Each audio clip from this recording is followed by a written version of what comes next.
In light of the evidence presented, I find you guilty as charged. Let me tell you about a boy named Jake Thompson. It was a Tuesday afternoon in Cedar Fork, Arizona, the kind of day where the heat made the air over the pavement shimmer like a ghost. 14-year-old Jake pushed open the front door to his apartment and was met with the same silence he'd come to expect. The only sound was the hum of the refrigerator. On the kitchen counter was a note from his mom, Carol, a nurse. "Jake, double shift tonight. There's leftover lasagna in the fridge. Love you."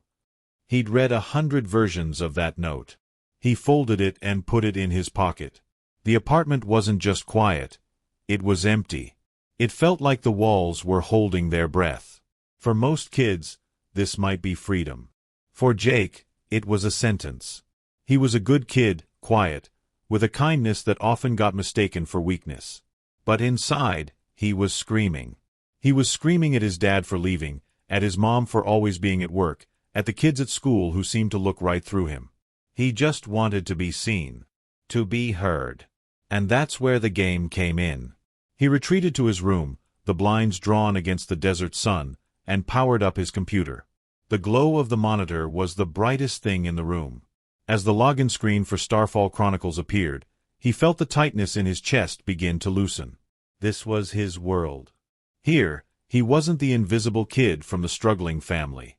He was Jax, a level 60 warrior with legendary armor and a reputation for having his teammates' backs.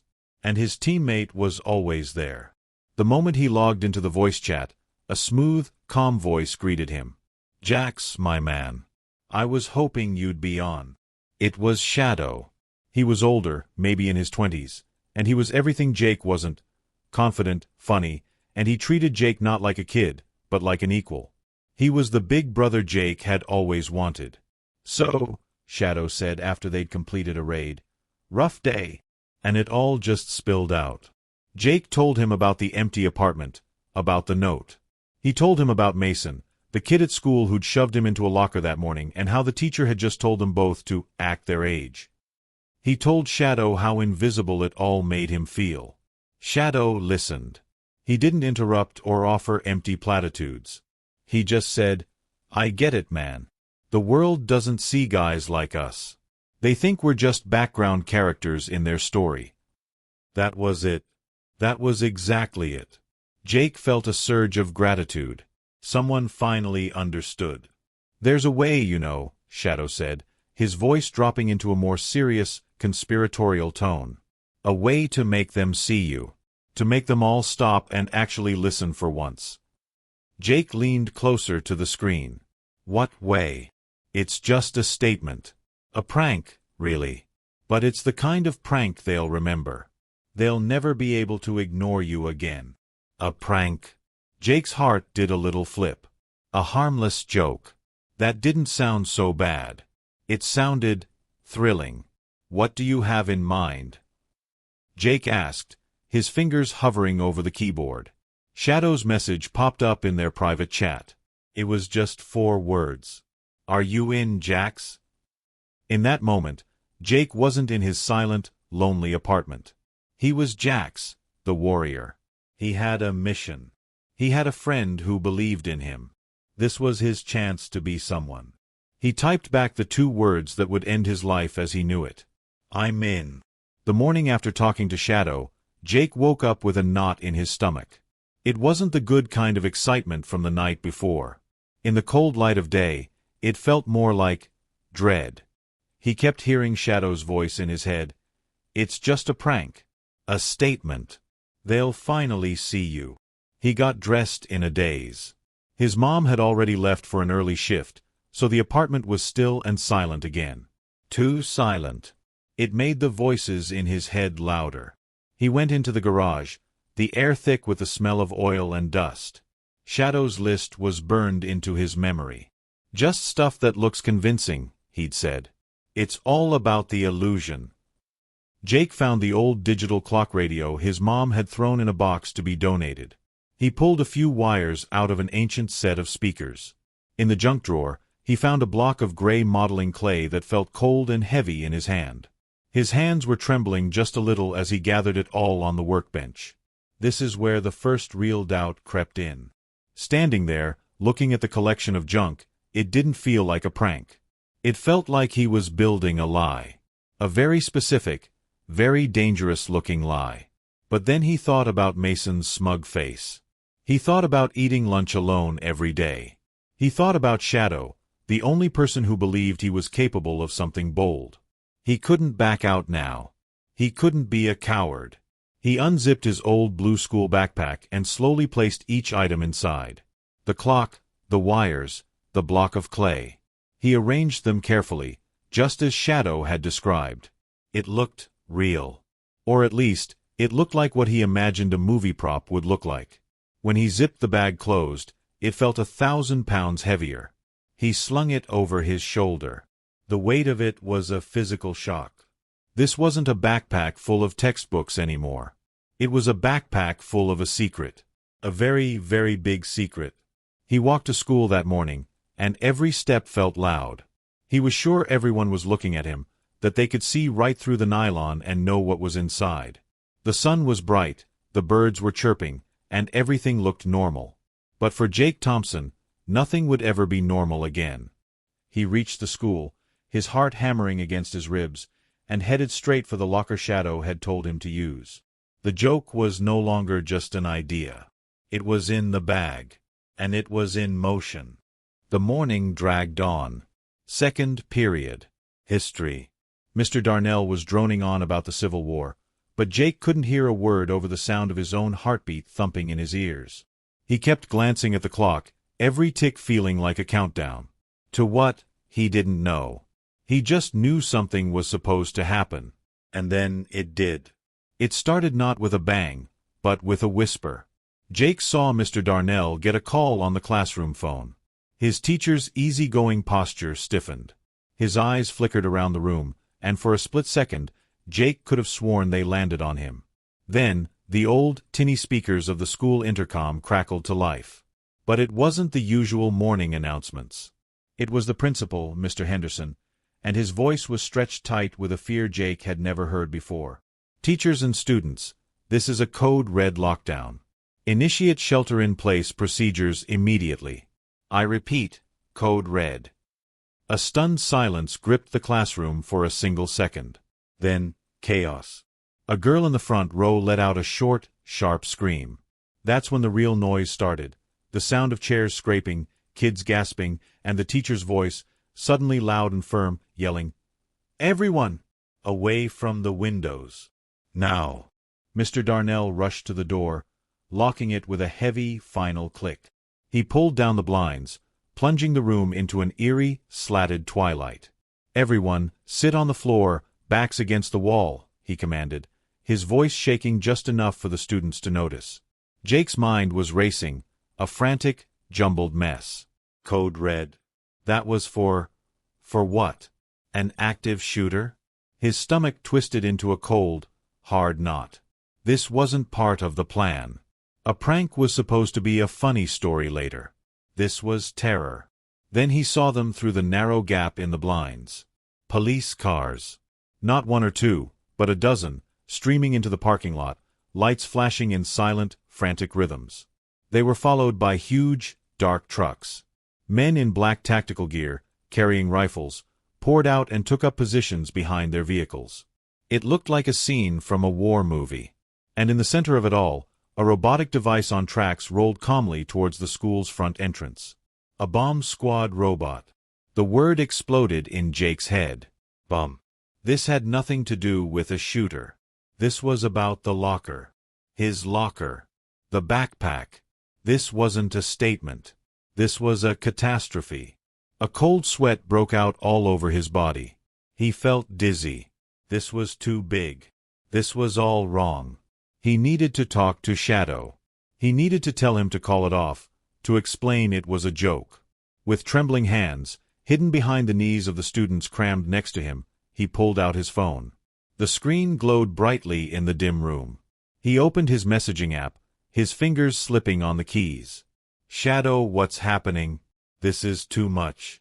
They think it's real. You have to stop this." He hit send. and watched in horror as a tiny, red exclamation point appeared next to his message. Failed to deliver. His blood ran cold. Frantically, he opened the game's chat. He typed Shadow's name. The search came back empty. He went to his friends list. Shadow's icon, which was always a vibrant, online green, was gone. The username, the avatar, the entire account, had vanished. Deleted without a trace. In that moment, sitting on the cold linoleum floor, surrounded by his terrified classmates, the final, horrifying piece of the puzzle clicked into place. He hadn't been a partner in a prank. He hadn't been a warrior making a statement. He had been a pawn. A disposable tool. And the man who had held his hand and guided him had just let go, leaving him alone on the edge of a cliff that was crumbling beneath his feet. The joke was over. And the nightmare had just begun. The lockdown lasted for 8 hours. 8 hours of sitting on that hard floor, listening to kids sniffle and teachers try to whisper reassuring words that no one believed. 8 hours of Jake's own private hell. His mind replaying every single second that led him here, every word from Shadow that he now understood was a lie. The robot had gone in. It had come out. And then, the all-clear was given. The device was a hoax. But the terror wasn't. As the students were finally, slowly, being escorted out of the building, they were funneled through the main parking lot. It was a sea of flashing lights and frantic parents pushing against police tape. Jake scanned the crowd, desperate for his mom's face. He just wanted to go home, to bury himself in his bed, and to pretend this whole day never happened. That's when he felt it. A heavy hand, firm and official, landed on his shoulder. He flinched, turning his head. It was Officer Miller, the school resource officer who usually just gave lectures on bike safety. But today, his face was grim, his eyes were hard, and his grip was like iron. "Jake Thompson," he said, his voice low and devoid of its usual friendliness. "You need to come with me, son." A few kids nearby stared. Whispers started.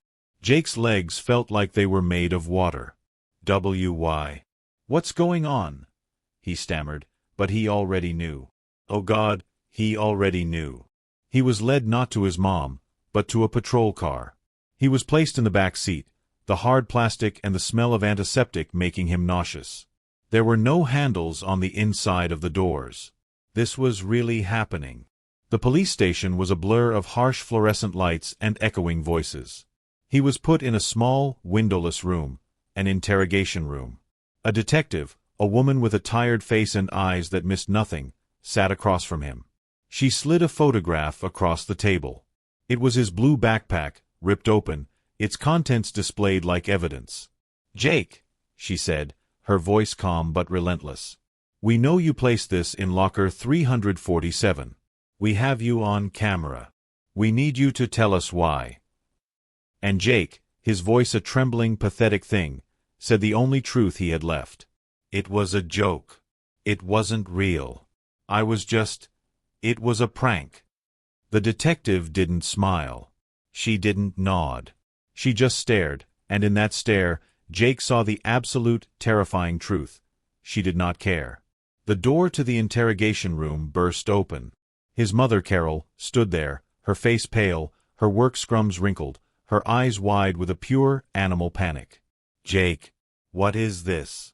What's going on?" She rushed to him, putting herself between her son and the detective. "You can't talk to him without me here. He's a child." The detective remained seated. "Ma'am, your son is being charged with attempted use of a weapon of mass destruction and making a terroristic threat." The words hung in the air, so big, so legal, so final. Weapon of mass destruction. The phrase was from the news, from wars in other countries. It didn't belong here, in this room, with her son. Jake looked up at his mother, his eyes pleading. "Mom, it was a joke. I swear. It was just a stupid joke." He watched the confusion on her face twist into something else, a dawning, horrified understanding. She looked from his desperate face to the detective's stoic one, and she knew. This was beyond a schoolyard scolding. This was the real world, and it was about to break her son in two. She began to cry, not soft tears, but ragged, helpless sobs. "He's 14, she begged, her voice breaking. "He's just a boy." But the handcuffs were already out. Cold, hard metal was clicked around Jake's thin wrists. They were too big for him. As they led him away, he looked back at his mother, her hands over her mouth, her whole world collapsing in front of her. The last thing he saw wasn't a police station. It was the wreckage of his own life, and his mother, standing in the middle of it, all alone. The inside of the juvenile detention center was a world of echoing clangs and sterile white light. It smelled of bleach and old sweat. Jake sat on the edge of a thin, plastic mattress, staring at the cinder-block wall of his cell. He'd been in here for 2 days. 2 days of silence, broken only by the sounds of doors slamming and distant, angry voices. He was alone with the memory of his mother's devastated face and the echoing words, "weapon of mass destruction." He still didn't fully understand what that meant, but the weight of it was crushing him. A guard came for him, leading him to a small, windowless room. Sitting at a cheap plastic table was a man Jake had never seen before. He looked tired. He wore a slightly rumpled suit, and his tie was loose around his neck. He had a stack of folders in front of him that seemed to threaten to topple over at any second. He offered Jake a weak smile that didn't reach his eyes. "Jake, I'm Mark Reynolds. I've been assigned as your public defender." He gestured to the chair opposite him. "Please, sit." Jake sat, his hands folded in his lap. This was it. The adult who was going to fix this. The one who would explain the misunderstanding and take him home. Mark sighed, rubbing his eyes. "Okay, Jake. I'm not going to sugarcoat this. You are in very, very serious trouble." He opened the top folder. "The prank, as you call it, shut down the school for 8 hours. It required the response of every police officer in the county, a SWAT team, and a bomb squad. They're estimating the cost at over $200,000. The numbers meant nothing to Jake, but the tone said everything. This was bad. "The district attorney," Mark continued, "is not messing around. She's a politician, and she wants to look tough. She's charging you as an adult." The room felt like it tilted. "As an adult?" Jake whispered. The words felt foreign, impossible. "But I'm not an adult. I'm 14. "I know," Mark said, his voice heavy. "But in the eyes of the law, for this specific charge, they can. And they are. The charge is attempted use of a weapon of mass destruction. It's a federal-level charge, Jake. The mandatory minimum sentence, if you're convicted, is 30 years. The maximum is life." Life. The word didn't just hang in the air. It sucked all the air out of the room. Jake felt like he was falling. Life in prison. He tried to imagine being 30, 40, 50 years old, in a place like this, or worse. He couldn't. His brain just shut down. It was a nightmare too big to comprehend. But I'll just tell them," Jake said, his voice cracking with a desperate, childlike hope. "I'll tell the judge it was a joke. I'll explain about Shadow, about the game. When they understand, they'll let me go, right?" Mark Reynolds looked at this boy, this kid who still believed the world operated on fairness and explanations, and a profound sadness washed over his face. He leaned forward, his voice dropping to a near whisper. "Jake," he said, softly but firmly, "look at me. You need to understand this. They don't care. That it was a joke." He let those words sink in. They don't care that you were manipulated online. They don't care that you're sorry. To them, the action is all that matters. The panic, the cost, the fear, that's your crime. Your intent, your joke, is irrelevant. Jake just stared, his mouth slightly agape. How could that be? How could the truth not matter? "Our best hope," Mark said, tapping a pen on the table, "is a plea bargain. The DA has offered one. If you plead guilty to all charges, they will recommend a sentence of 25 years in an adult facility. With good behavior, you could get out sometime in your late 30s. 25 years. He would be nearly 40 years old. He would have spent more of his life in prison than out of it. His mom would be an old woman. He would have missed everything. Tears welled in Jake's eyes, hot and shameful. This wasn't a bad dream he could wake up from. This was a machine, a cold, grinding legal machine, and it had already caught him in its gears. Mark Reynolds wasn't here to rescue him. He was here to explain just how thoroughly he was already broken. The hope that had flickered inside Jake, the hope that truth would prevail, sputtered and died, replaced by the cold, dark certainty of the concrete walls surrounding him. The system wasn't here to understand. It was here to punish. The courtroom was nothing like what Jake had seen on TV.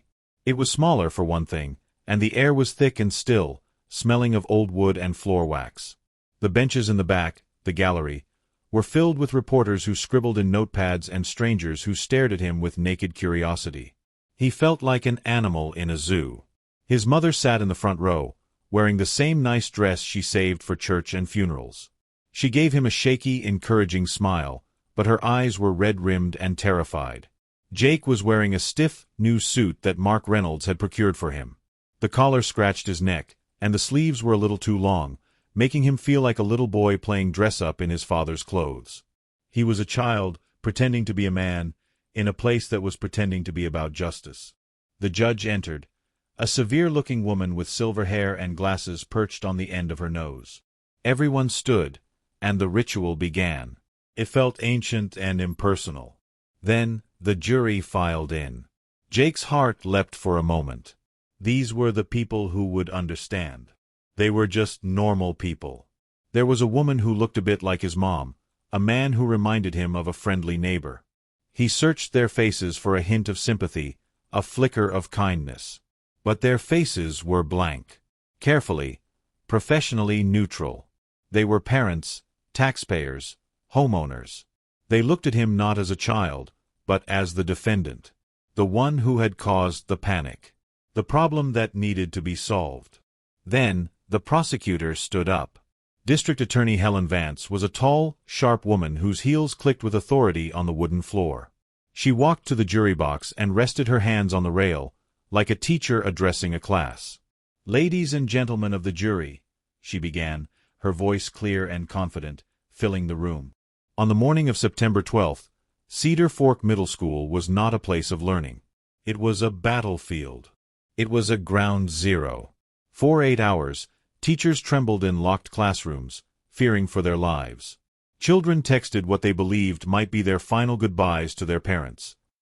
Jake felt a cold knot tighten in his stomach. She was talking about him. She was painting a picture of a monster. "This was not an accident," she continued, her voice hardening. "This was not a child's foolish mistake. This was a deliberate, calculated act. An act of premeditation. An act of menace." She turned and pointed a finger directly at Jake. "That young man sitting right there planned it." Jake flinched. Calculated. Premeditation. He'd just been following Shadow's instructions. He just wanted to feel less alone. She talked about the wires, the clock, the putty. She called it a hoax device designed to create mass panic. She used words like terroristic intent and sociopathic disregard for public safety. With every word, the person she described felt less and less like Jake Thompson, and more like some terrifying stranger he'd never met. When it was Mark Reynolds' turn, he stood up. He looked smaller next to D.A. Vance. His voice was softer, more pleading. "My client is a 14-year-old boy," Mark began. "A boy from a broken home, a boy who was lonely, a boy who was preyed upon online by a malicious individual we know only as Shadow. Jake Thompson is guilty of being naive. He is guilty of being gullible. He is guilty of a terrible, terrible error in judgment. But he is not guilty of the monster the prosecution has just described to you." But his words sounded weak. Where the prosecutor's story was filled with fire and fear, Mark's was filled with excuses and psychology. It was like trying to put out a forest fire with a water pistol. Jake looked from the powerful, convincing prosecutor to his own kind, but defeated, lawyer. He looked at the jury, their faces still unreadable. And in that moment, he understood the truth.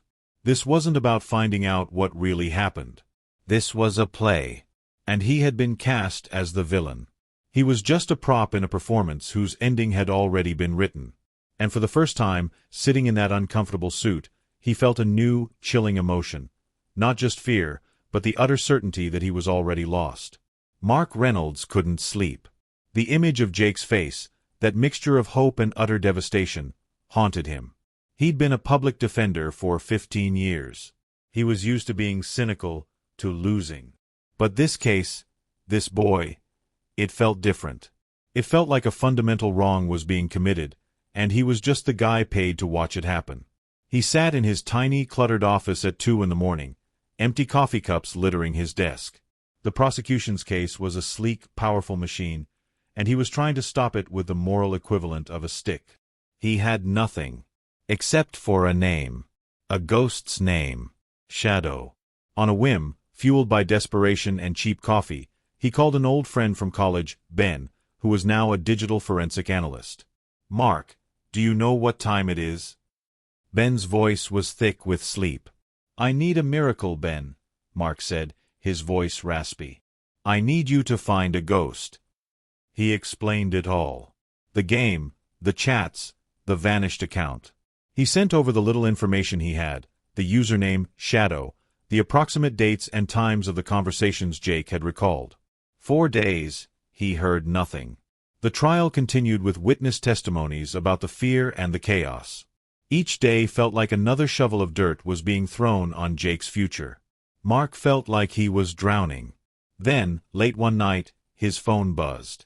It was Ben. "I found something," Ben said, his voice crackling with static and excitement. "Not much, but it's something." This guy was good.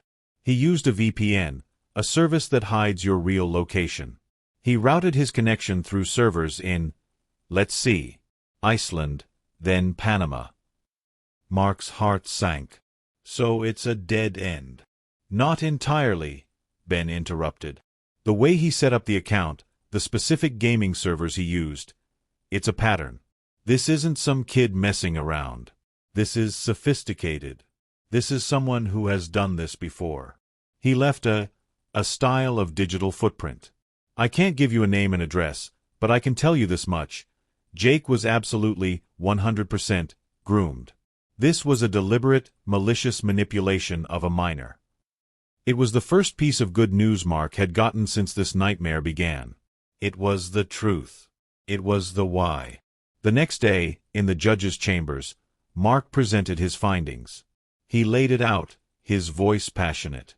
"Your Honor, this proves the context. This proves my client was not a lone wolf, but a victim. He was a pawn in someone else's game." The judge, an older man named Judge Whitaker, peered over his glasses at the report. He skimmed it, his expression unchanging. He set the papers down. "Mr. Reynolds," he said, his voice dry as dust. "This is interesting, but it's largely speculative. You have no identifiable suspect. You have no concrete evidence to present to the jury that exonerates your client of the actions he undeniably took. The chain of events begins and ends with him placing that backpack in the locker." The hope that had flared in Mark's chest instantly evaporated, replaced by a cold, hard lump of defeat. The truth wasn't enough. The system wanted a body, and all Mark had was a shadow. The prosecution's case was a well-built wall, brick by brick. The cost analysis, the police testimony, the tearful account from the principal. It was all bad, but it was all about the aftermath. It was about what Jake had caused. It didn't touch the core of his defense, that he never intended for any of it to happen. And then, the DA called her final witness. The prosecution calls Mason Briggs to the stand. Jake's head snapped up. Mason, the bully. What could he possibly have to do with this? Mason swaggered to the stand, looking uncomfortable but important in a tight-collared shirt. He shot a quick, smug glance towards the defense table. Jake's blood ran cold. D.A. Vance approached him with a gentle smile. "Mason, can you tell the court about your relationship with the defendant?" Mason cleared his throat. "We go to school together. He's kind of a loner. And did you have an interaction with him about a week before the incident at the school? Yeah, Mason said, shifting in his seat. We had a disagreement in the hallway. He bumped into me. I told him to watch it. No big deal. Jake remembered it perfectly. Mason had shoved him into the lockers. His books had spilled everywhere. Mason had just laughed and walked away. And after this disagreement, the DA pressed, her voice soft but leading, did the defendant say anything to you? Mason nodded, his eyes wide with a performative earnestness. Yeah. Later, by the water fountain. He came up to me and he said. Mason paused for dramatic effect, looking right at the jury. He said, You think you're so tough? I'm gonna get you back. I'm gonna get you all back. A collective, quiet gasp went through the courtroom. Jake felt like he'd been punched in the gut. It was a lie. A complete and total lie. What he'd actually muttered under his breath, as he walked away humiliated, was, I'm so sick of this. I wish they'd all just get a taste of their own medicine. It was a pathetic, private thought of frustration, never spoken to anyone, especially not to Mason. But in that courtroom, through the mouth of a petty bully, it was transformed. D.A. Vance pounced. I'm gonna get you all back, she repeated, turning to face the jury, letting the words hang in the air. Not just Mason. The teachers who failed him, the students who ignored him, the entire system. This was not a random prank, ladies and gentlemen. This was targeted. This was premeditated revenge. This was the defendant making good on his threat. Mark Reynolds objected, but the damage was done. The narrative was set in stone. Jake wasn't a misguided boy anymore. He was a vengeful outcast, a ticking time bomb who had finally followed through on his promise. Jake looked at the jury. The neutral masks were gone. Now he saw it in their eyes. Recognition and fear. They believed Mason. They saw a threat that had been brewing in plain sight. They saw a monster he never was. His own private moment of pain had just been weaponized and used to build the cage around him. And there was absolutely nothing he could do about it. The case was almost over. The prosecution had rested after Mason's devastating testimony. The wall wasn't just built, it was fortified, and Jake was on the wrong side of it. In a small, airless room just off the courtroom, Mark Reynolds looked at the boy sitting across from him. The suit seemed to swallow Jake whole now. His eyes were hollow, the light in them almost completely gone. Jake, Mark began, his voice gentle but firm. They've made an offer. A plea bargain. He slid a single sheet of paper across the table. Jake didn't touch it. He just stared at it like it was a venomous snake. If you plead guilty to all charges, Mark explained, the prosecution will recommend a sentence of 25 years. With good behavior, you'd be eligible for parole sooner. You'd get out. You'd still have a life ahead of you. The words hung in the sterile air. 25 years. He'd be nearly 40. He'd miss his entire youth, his 20s, his 30s. He'd miss his mother growing old. But it wasn't life. It was a sliver of light at the end of an impossibly long, dark tunnel.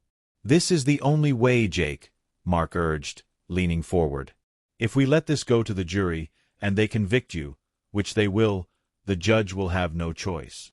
It will be life. Life without parole. This is the only chance you have to ever breathe free air again. Jake looked from the paper to Mark's desperate, tired face. He understood the numbers. He understood the logic. But something inside him, the last stubborn piece of the boy he used to be, rebelled. But I didn't do what they're saying, he whispered, his voice cracking. I didn't threaten Mason. I wasn't trying to hurt anyone. It was a stupid joke. If I say I'm guilty, I'm lying. I'm lying to everyone. I'm lying to my mom. It was a child's logic, pure and simple. The truth was a solid thing. If you told it, the adults would have to listen. They would have to see. Mark sighed, a sound of profound exhaustion. Jake, this isn't about the truth anymore. This is about survival. The truth lost. It lost the moment you put that backpack in the locker. This is about choosing a future, any future, over no future at all. But Jake couldn't let it go. To admit guilt felt like a betrayal of himself, a final erasure of the boy who was just lonely and made a mistake. If he said he was guilty, then Mason would have won. Shadow would have won. Everyone who thought he was a monster would be right. He lifted his head, a flicker of that stubborn, foolish hope returning to his eyes. "No," he said, his voice a little stronger. "I want to tell them my side. I want to testify.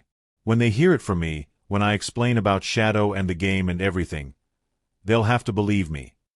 Mark Reynolds felt a cold dread wash over him. He saw the train wreck coming.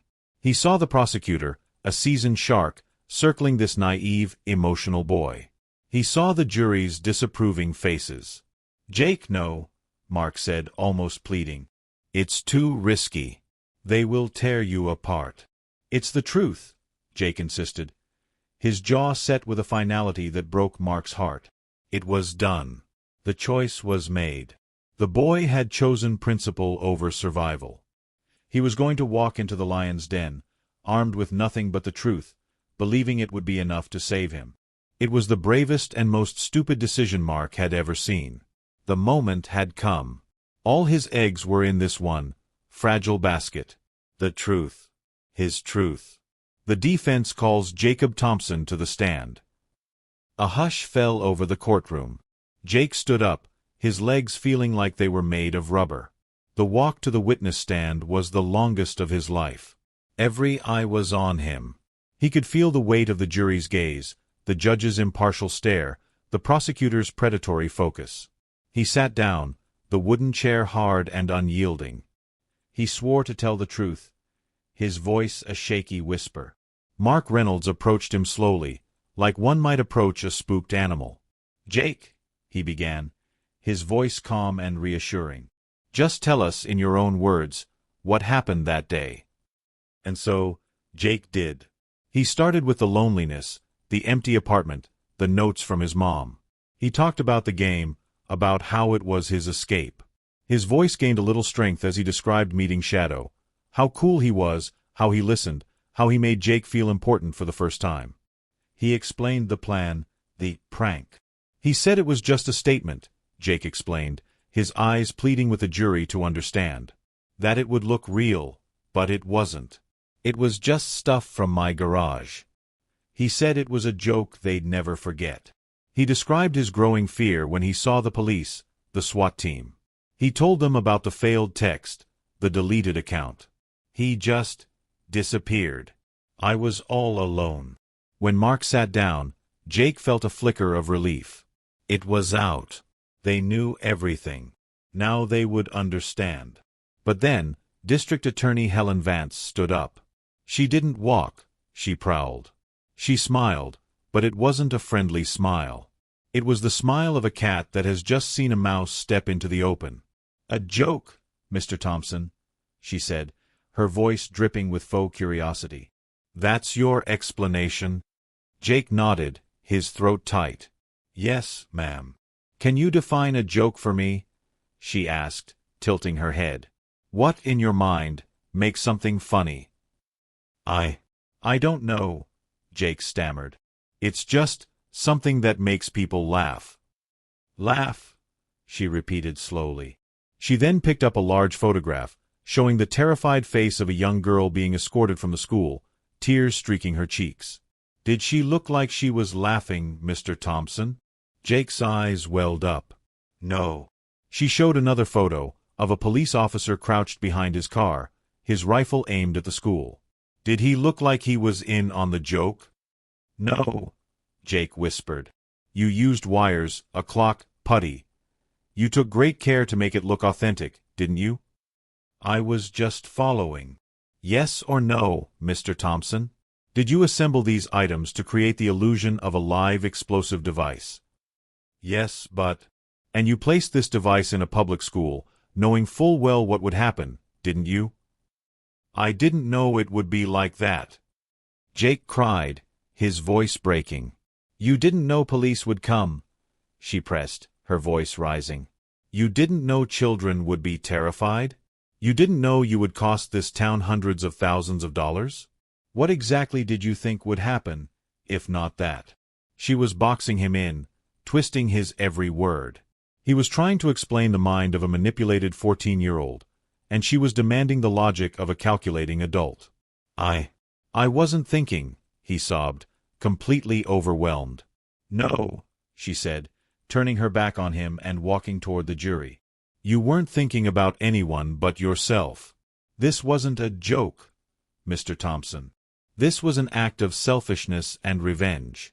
And when you saw the consequences, you decided to hide behind a ghost. She turned back for her final blow. This shadow. We have no record of him. No evidence he exists. It's a very convenient story, isn't it? The perfect, invisible villain to blame for your very real, very dangerous actions. Jake opened his mouth, but no sound came out. The sobs racked his body.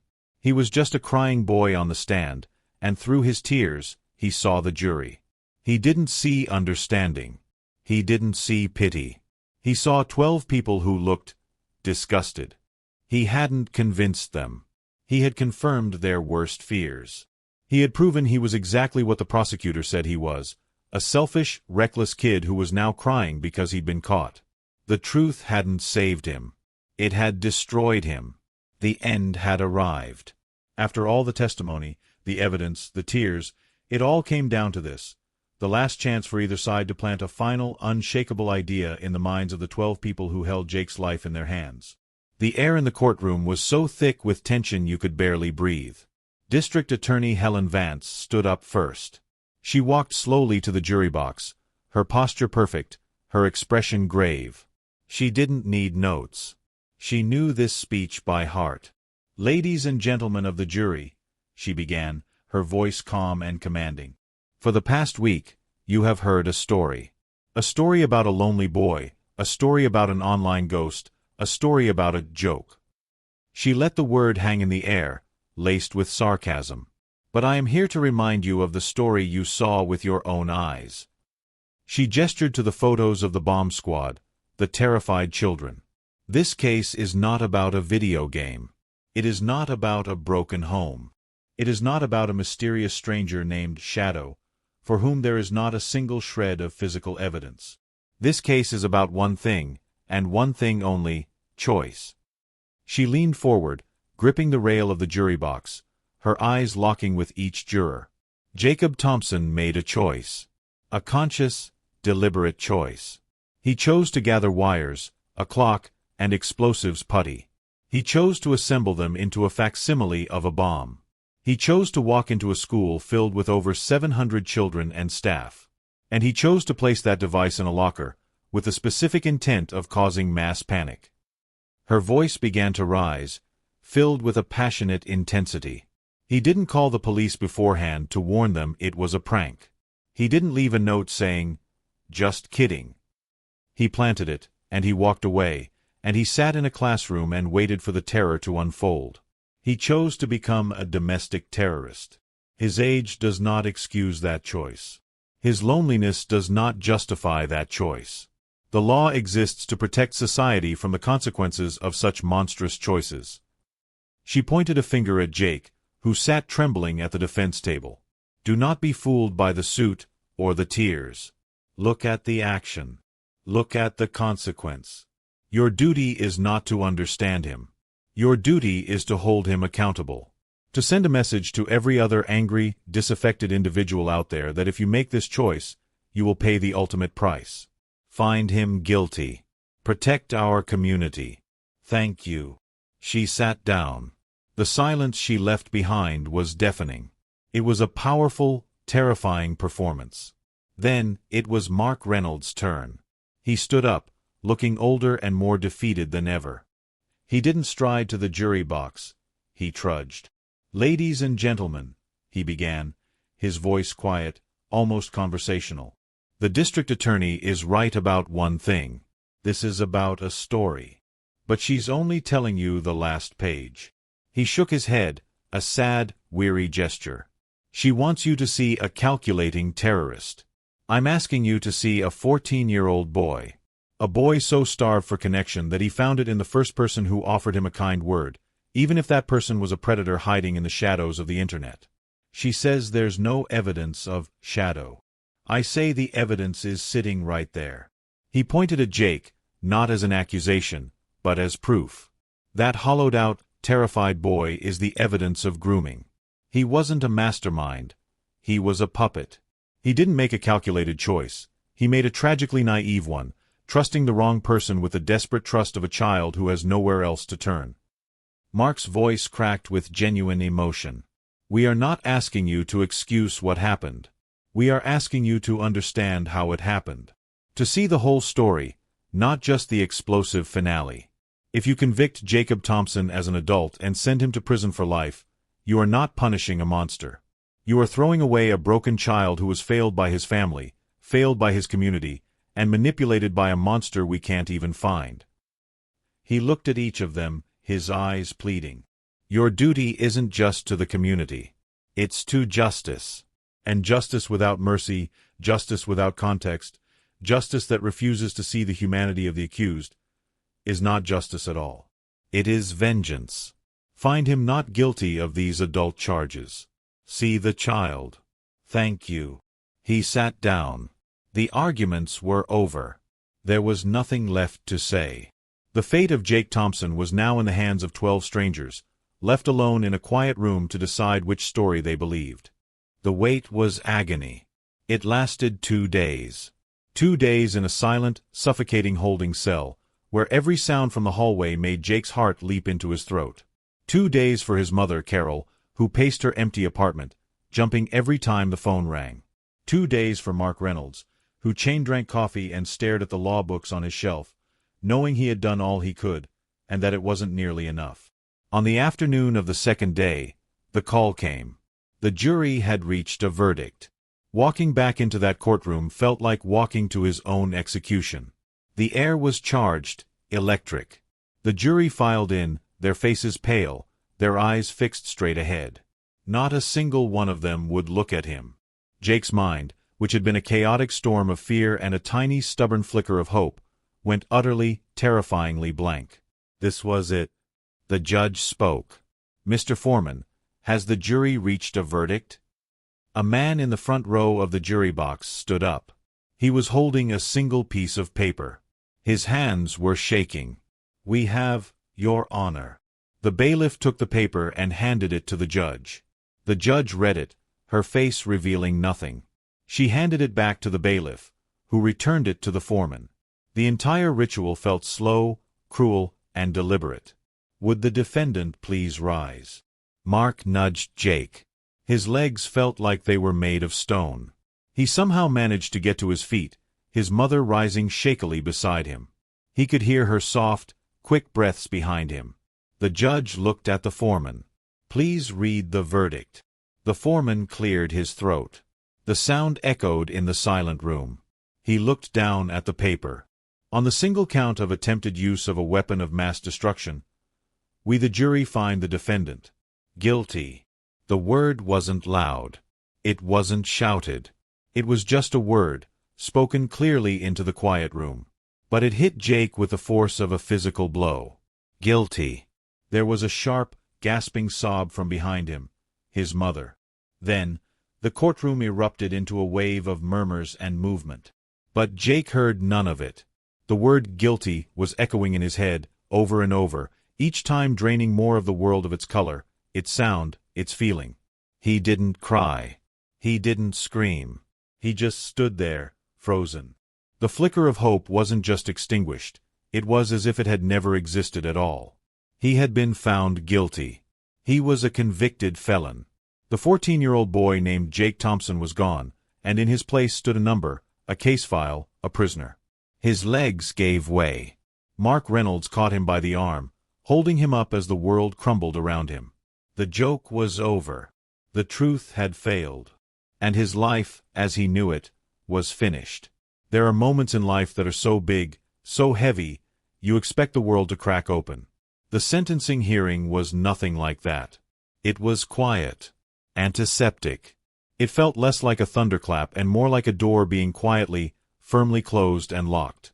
Jake sat at the defense table, wearing a different suit. This one was a county-issue jumpsuit, bright orange. The scratchy wool felt like a costume for the part he'd been cast to play, the convict. He didn't look at the gallery. He couldn't. He kept his eyes fixed on the grain of the wooden table in front of him, tracing the lines with his eyes. The judge asked if he had anything to say. Jake just shook his head, a tiny, mechanical movement. What was there to say? Sorry. Felt like a pebble thrown at a mountain. The truth had already been judged and found wanting. The principal spoke again, his voice firm, about the ongoing trauma of the students. A parent talked about her daughter who now had nightmares. Each word was another brick laid in the wall around him. Then the judge spoke. She talked about the severity of the crime, the need to protect the public, and the importance of sending a clear message. Her voice was calm, measured, and utterly devoid of emotion. She was a machine reading from a script that had been written the moment Jake put that backpack in the locker. Jake heard the words, but they felt distant, like a radio playing in another room. Societal consequences, a calculated act, moral responsibility. They were just words. They didn't touch the numb, hollowed-out space where he used to be. He knew what was coming. He had known since the verdict was read. But a small, childish part of him, a part that still believed in miracles, still held its breath. The judge finished her speech. She adjusted her glasses and looked directly at him. It is therefore the judgment of this court that you, Jacob Thompson, are hereby sentenced to the mandatory minimum term of incarceration for this offense. This was it. The last second before the fall. Which is life in the state penitentiary, without the possibility of parole. Life. The word was finally, officially, spoken to him. Not in a dramatic shout, but in the same dry, administrative tone you might use to read a weather report. There was a gasp from his mother, a sound of pure, unending pain. But Jake didn't turn. He didn't move. He had thought the verdict was the end. But this was different. This was the official stamp. The final signature. The joke he thought he was in on had reached its punchline, and it was the rest of his life. The guards approached. The cuffs were placed around his wrists once more, the cold metal a familiar feeling now. As they led him away, he finally glanced at his mother. Her face was a ruin of grief. And in that moment, he understood the true cost of his sentence. It wasn't just his life that was being taken away. It was hers, too. There is a space between hearing a sentence and understanding it. For a few heartbeats after the judge spoke, Jake hovered in that space. Life in prison. The words were just sounds. They were the end of a legal process. They were what happened to murderers on the news, to faceless criminals in documentaries. They weren't for a boy who still missed his mom's lasagna and wondered if he'd pass his algebra test. He felt the guard's hands on his arms, turning him away from the table. He saw his mother lurch forward, her body convulsing with sobs, held back by a bailiff. Her eyes met his, and they were screaming what her voice couldn't. "I'm sorry, I love you, this isn't happening." And that's when it happened. That's when the understanding crashed down. It wasn't a slow dawning. It was a physical impact. Life. It meant he would never go to high school. He would never get a driver's license. He would never go to a prom, or have a first kiss, or go to college. He would never get a job, get married, have children. He would never sit in his own living room again, or feel the Arizona sun on his face without a fence and razor wire between him and the sky. Life. It meant this orange jumpsuit wasn't temporary. The handcuffs weren't a temporary inconvenience. The cold, sterile room he was being led out of was a preview of every room he would be in for the next 60 years. The sound of the door locking behind him would be the soundtrack to his existence. He had been waiting for the adults to step in and say, "Okay, that's enough. The lesson is learned. You can go home now."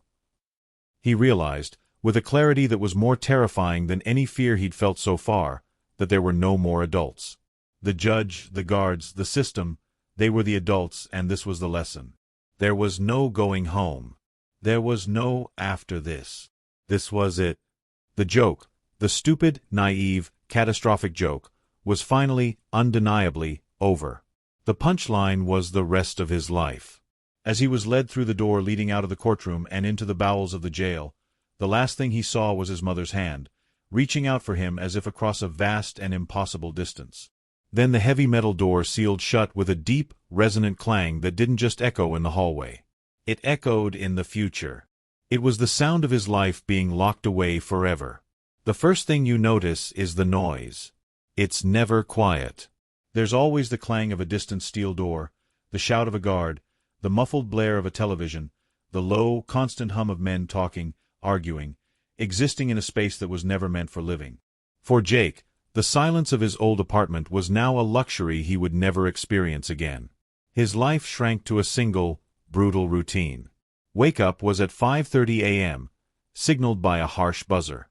He'd stand for head count, a number in a sea of orange. C. 2883. He ate flavorless food from a plastic tray, his back to the wall in a cavernous, echoing cafeteria where every glance was a threat and every sound was a potential eruption of violence. He learned to keep his eyes down, to make himself small, to become a ghost in the system. The boy who loved the vibrant colors and epic sounds of Starfall Chronicles now lived in a world painted in shades of gray, beige, and institutional green. His world was the 6-by-8-foot cell he shared with a man in his 40s who barely spoke. The small, high window didn't show the sky. It showed a patch of reinforced glass and the silhouette of a guard tower. Weeks bled into months. The sharp, paralyzing fear slowly faded, not into comfort, but into a dull, constant ache. It was the ache of knowing this was forever. The hope that had once flared in him, the belief in appeals and miracles, was systematically ground down by the sheer, unchanging weight of the days. His mother visited once a month. It was the most painful part of the routine. They would sit across from each other, a scarred plastic table between them. She'd try to talk about the outside, about neighbors, about her work, but her words sounded like they were coming from another planet. Her eyes were always red, her hands always trembling. She was aging in fast forward, and he was forced to watch, powerless. He'd received a letter from Mark Reynolds. The appeal had been denied. The sentence was affirmed. Life means life. Jake folded the letter and placed it under his thin mattress. There were no tears. He just felt hollow. The fight was gone. The system had won.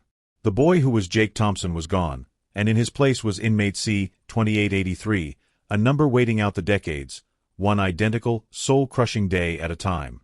The new routine wasn't just his schedule. It was his life. Years have a way of sanding down the sharp edges of pain, until all that's left is a smooth, heavy weight of acceptance. Jake had been in prison for 12 years. He was 26, but he moved like a much older man.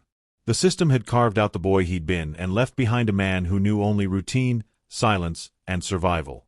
Hundreds of miles away, in a cybercrimes unit in a different state, investigators arrested a man named Robert Davis. He was a slick, manipulative IT consultant, suspected of corporate espionage and complex online fraud. When they imaged his hard drives, they found more than they bargained for. Hidden in encrypted partitions were logs. Detailed, meticulous logs of conversations with teenage boys from across the country. He'd used dozens of aliases, but his method was a fingerprint. He would find a lonely boy, befriend him, become his confidant, and then slowly, carefully, twist that trust into a weapon. One of the files was labeled Cedar Fork.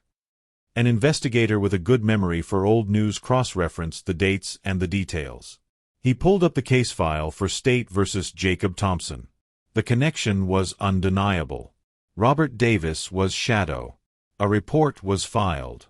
It was forwarded, processed, and eventually, it landed on the desk of a retired public defender named Mark Reynolds.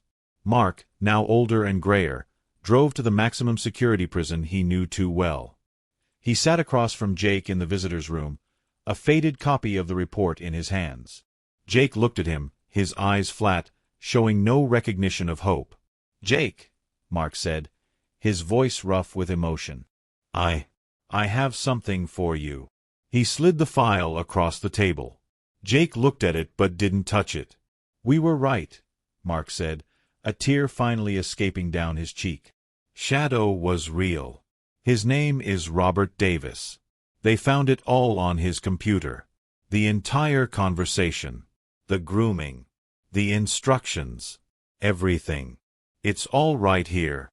He pointed to a photograph paper-clipped to the front. It was a DMV photo of a bland, smiling man in his 30s. Robert Davis. The ghost. The architect of this entire nightmare, finally given a face. Jake stared at the picture. He looked at the man who had stolen his life. He waited for the rage to come, for the vindication, for the scream of injustice that had been building for 12 years.